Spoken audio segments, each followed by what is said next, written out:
What's up, guys? Brandon and Jeremy here from Friend of RC, giving you our review of the Arrma Fury. If you've watched our other review on the Arrma Raider, this will be an easier chance for you to get an idea what the chassis looks like, because we didn't get to really take off the chassis and get at it. So I'll hit you with the technical, and I'll do what I do best: take up off the Lexan and shut up.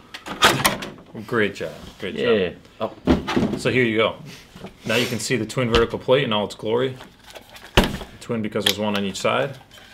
And again, that's the entire chassis. So it's a vertical design. Everything bolts to it. Everything's a sandwich in between the two plates, all the electronics. And then on the bottom we have the battery door. So that swings open, your battery goes on down below. That's great because you can get at it without taking the shell off, and center of gravity is literally as low as it can be. Yeah. You know, if you put the battery on the bottom of the chassis, it doesn't get much better than that for handling. That's right over the center. Yeah, right. Yeah, which is great. Weighted perfectly. They did their homework on that one. This has, just like the Raider, twin arms on the front, upper and lower. I love to see that. Adds strength. A little nicer looks too. We got giant functional bumpers here, real flexible. They're going to absorb a lot of hits really well, and they did. We took our fair share. We were at the track and outside. We got brush motor. I think it's a stock brush motor. ESC and a water-resistant receiver box. Then, in terms of some of the little things that I can know about, you have really the same setup as the. It's really just the same thing as the Raider, just extended out a little bit. I mean, you still have the same kind of plastic shocks. You know, this is the $200 price point, so it's not a negative at $200. If it was $400 and it came with plastic shocks, that'd be a negative. Yeah. The tires are okay. They roll. If you want to run it on like a track, in a track type situation, you got to upgrade for sure. But just for getting around and bashing, they're fine. It's just like even the tires you get with the Slash. It's like, yeah, they're just hard and they're made to last long. And, yeah, they don't know what you're driving on, so they're flat, they're hard, they'll last a long time. They'll be okay on every surface. Yeah, and this one I actually got some stick time on it at the track, which is a rarity. Not because I don't get the option, but because I always, am filming or would rather not make a fool of myself. And it handled extremely well. I thought it was really well.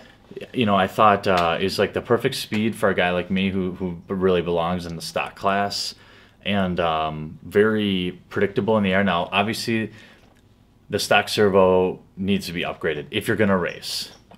Even mildly competitively, it will probably frustrate you beyond the point of having fun.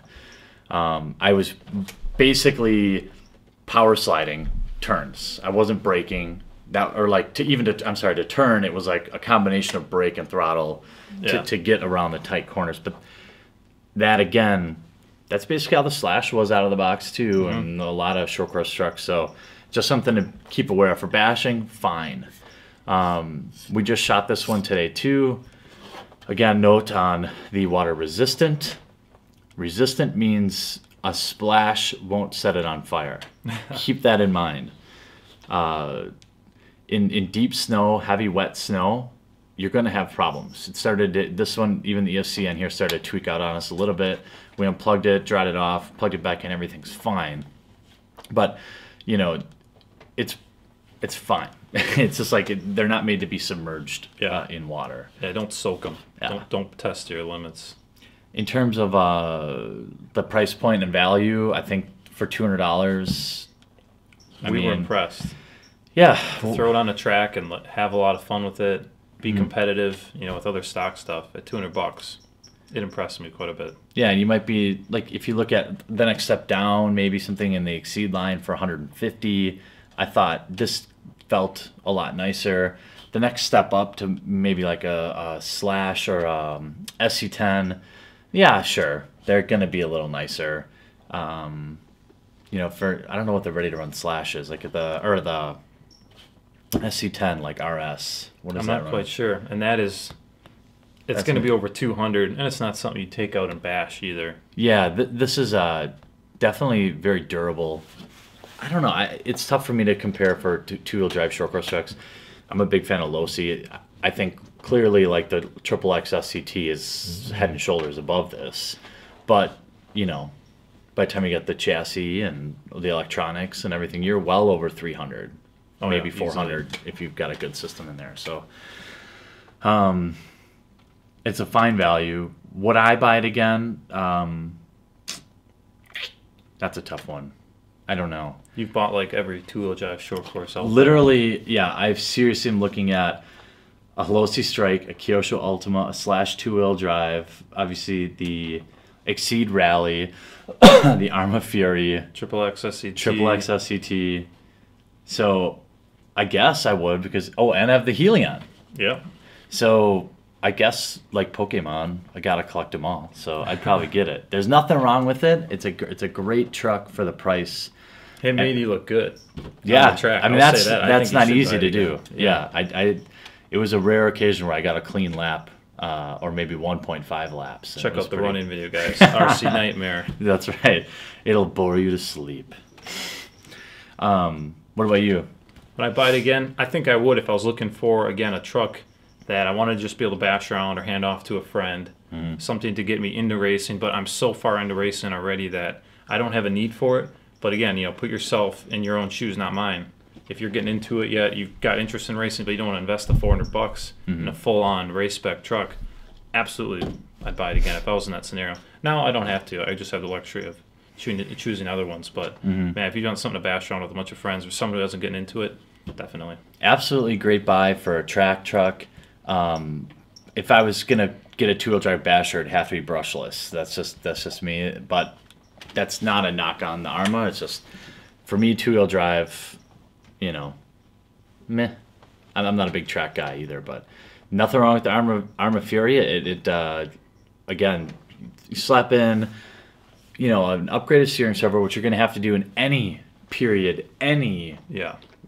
maybe the Summit. Actually, I thought the Summit was okay. It might have twin. I think that's why. Yeah, it's got right. Twin digital. Like every RTR you ever buy, you have to upgrade the servo. So bitching about it being a negative is pointless. The shocks on here, yeah.